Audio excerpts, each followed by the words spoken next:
Hey friends, look what showed up today. So, a few hours back, this emerged. And I said, no, man, this can't be. There are two fellows that I can actually see and remember from the previous soul exchanges. So, what the F is going on? And, okay, I read around, checked around, and it came out nah, this is not the real one. Okay, the update is happening, the oracles are searching, looking, and then after some time, they showed up. And there's a lot of force behind that this is the soul exchange list for, I think it's coming on what, 1st of June. Yeah, that is day after tomorrow. So, first thoughts, how does it look like? Well, I will let you know what my personal feeling is in case this is the one. But with the assumption that this is the one, I can speak so that anybody who wants to pull the trigger early can have some kind of a clarity. So let's see. 10, 15, 20 heroes rose. So this chick, the best part is their names are not there. I can't tap and they open up, so I have to remember their names. So Marie Therese, if I remember, that's her. So she does her thing in terms of causing those zombies and stuff like that.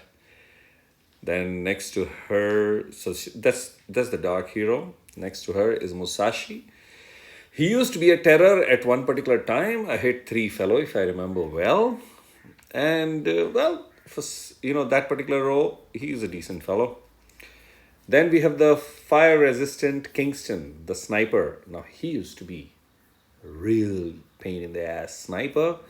These days, obviously, he's a weakling. So that's that.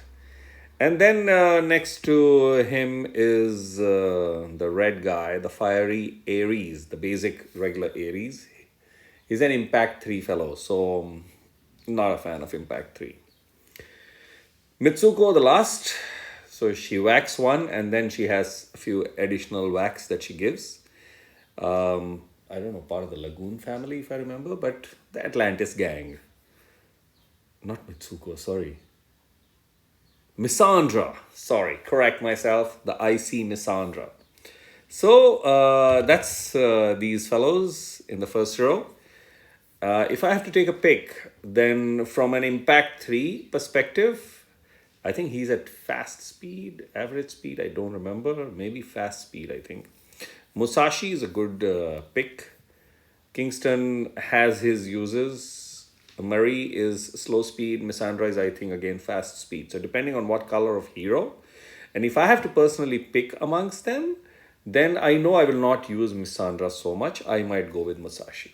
So that's that, because not unless you are a crazy, crazy sniper, which Kingston today is not. I would rather pick up a Impact 3 hero. A damaging Impact 3 hero. A healing Impact 3 hero is useless, which is what Ares is. So, Musashi comes to mind from there. I don't know, on the actual day, I will speak more at length, but Musashi is a good Impact 3 fellow.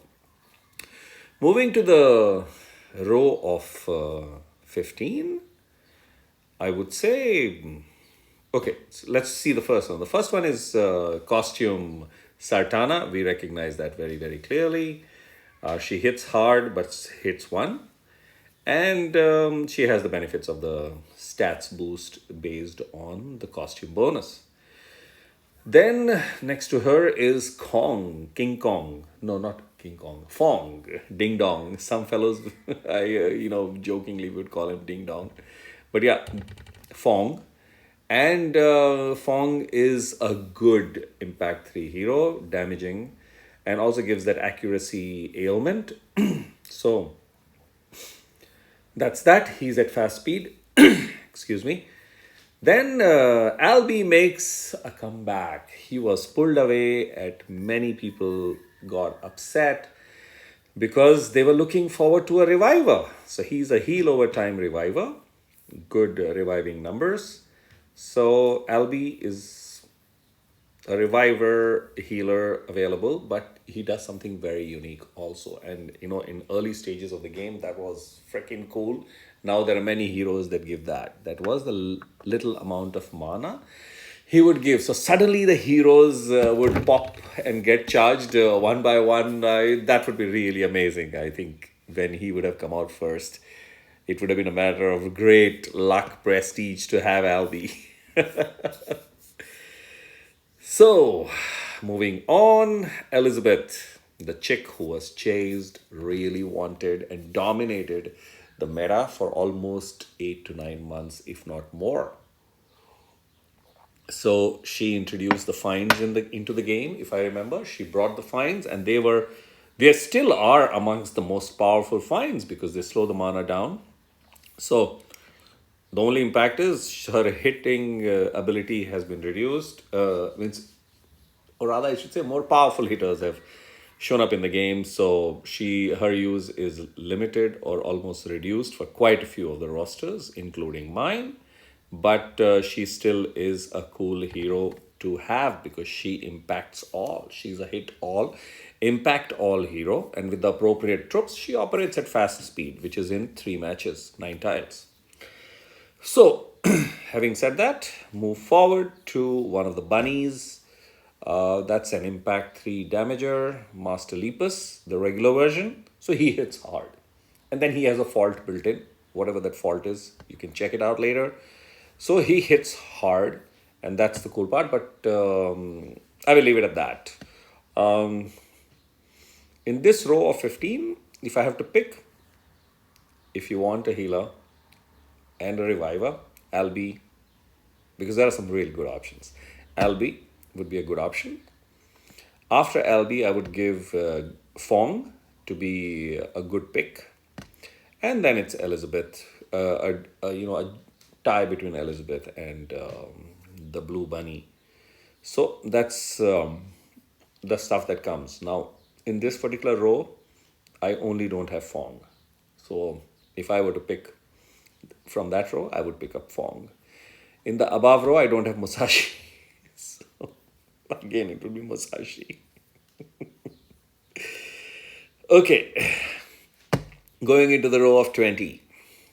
So there's going to be a surprise choice of mine. So Agrafena, lots and lots of. So she is a magic tower hero, so she obviously operates on 2 speeds.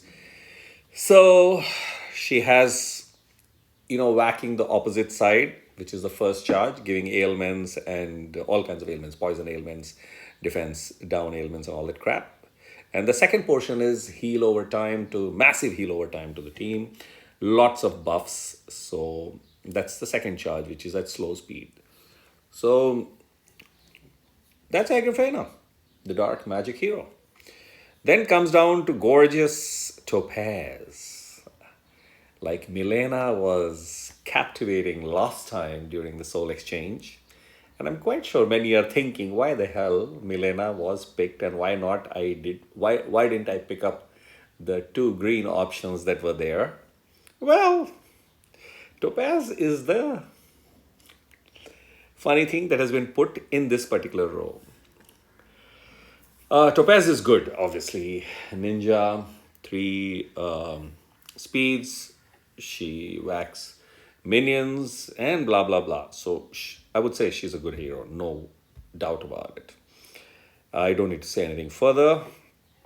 Moving forward, the green chick and the pain in the blah blah, non-stop. Frustrates the hell out. Okay, off late less because there are other competitors, with similar special, but still she is painful, and that is costume Cadillac or Cadillac, whichever one wants to say that. She's the first costume, and that's, I would say, a good option over here because she impacts all. and dodges away to glory, gives minions, and all kinds of stuff happens. So that's costume Caroline. Next to her is another costume, and that is King Kong. Costume Kong. The benefit that this combo of this hero brings is the regular hero cleanses and hits hard like crazy. Hits all. So basically, Kong is a hit all, impact all hero. Hit all means he damages all, and impact all he cleanses and does whatever he does to all.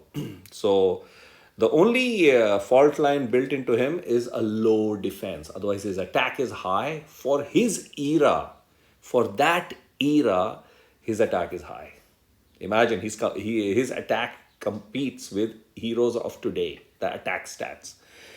But he has a very low defense, and hence, when I completed one copy, I was big time concentrating on defense, and obviously he has a high attack and a high health, which means defense is so low that whenever there would be a defense node, I would just take defense. So that's the part that I worked on to bring his defense to a respectable, excuse me, number, so that he can survive and do his thing. Because if he survives and he's around, then he basically hits so hard that it's basically a kill, especially if there is a buff or an ailment hero combined. Like, say, a costume Marjana and him, three are sure shot dead. So the main hero cleanses, and the costume version does two amazing things. One, reflects ice, reflects blue, which means the similar to Mitsuko, and he dispels buff. So in this whole meta of all these taunt fellows, he is really, really useful. So a really cool hero. Moving forward, we have a hit one. I cannot remember his name, the Gargoyle. I have him. I haven't even started. I have had him. I got him and Arcos simultaneously, almost together on 2 different days, if I remember. And he has since then just stayed because he's a impact one hero or a hit one hero. And there's always been something in blue color or ice who is impacting multiple. So that's why he got left around. Uh, yeah, I will stop it over here. Will not go deep. In case this is a genuine list, then on that day morning I will do a video to talk about things. But this primarily to give an idea as to who is a good pick. So if this turns out to the list and whoever wants to pull the trigger early is better prepared. Now in this row, who's my top pick? If I have to pick a hero, so let me tell you, in this row, I don't have costume Cadillac. That's it. I have all the other 4 in this row. I would recommend Guardian Kong for really useful play because of the cleanse and the debuff options, reflect options, hitting like a truck options. You can limit break him, give him the double limit breaker. With those two, the fault line of defense is solved. And then he is a massive hammer all hero at average speed and with the appropriate troops. With a level 15 Cyclope troop, he becomes functionally fast. So today there's enough resources available to take care of that defense fault line and have a very powerful hero, which is like you can go and hunt with this hero. So that's one. My second pick would be costume Cadillac. And the funny con job in this mix is Topaz. Because she is, I hardly use Topaz. I have Topaz, by the way. I hardly use her. I find Alucard more useful, or I find Ojima more useful, and then it's a toss between her and this fellow, the goat man, Grimble. So I would like to point that out. Also, being a tower hero, she only impacts 1 at the first charge. And she impacts 3 at the second charge, which is average. And those 2 impacts are not as powerful. Especially the first one is nothing. It's just a poke. And, I would rather have Alucard as a better option, or Ojima as a better option. Alucard at very fast speed impacts 3, and Ojima impacts all at fast speed. So that's where it is. But still, you know your roster, and based on that, you can take a call and work things out. So that's that. I will leave it at that. And yeah, that's about it. So this is what I thought of sharing. Uh, yeah, good luck making a decision. Um, if this is a list, then I know who I'm going to pick. So, and I don't think it's going to be too difficult to guess who I'll pick. But still, I'm going to leave it to discover on that day.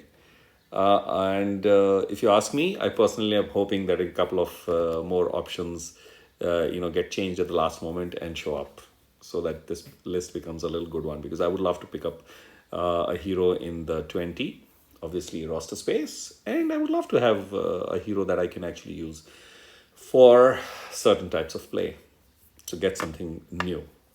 So that's that. So thanks for watching. Good luck with your decision, and see you on the Soul Exchange date with the Soul Exchange video. Cheers.